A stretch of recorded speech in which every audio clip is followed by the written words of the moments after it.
আসসালামু আলাইকুম। আজকে আমরা আমার গ্রামের বাড়ি যাচ্ছি। তাই আজকে আমি অনেক খুশি। গ্রামের পরিবেশ কার না ভালো লাগে? আমার কাছে আমার গ্রাম তো স্বর্গের মতো। আমাদের গ্রামের বাড়ির সাথে এঁকে বেঁকে নদী বয়ে চলেছে। নদীর কারণে আমাদের গ্রামের সৌন্দর্য হাজার গুণ বেড়ে গিয়েছে।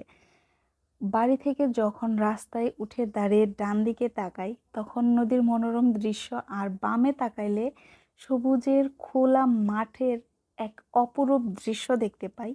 আর এমন অপরূপ দৃশ্য মনে হয় কোথাও খুঁজে পাওয়া যাবে না।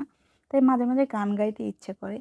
এমন গ্রামটি কোথাও খুঁজে পাবে না কো তুমি, সকল গ্রামের রানী সেজে আমার জন্মভূমি। আমার সুরহীন গানের জন্য আমি ক্ষমা চাইছি। আপনাদের গ্রামও কি আমার গ্রামের মতো সুন্দর?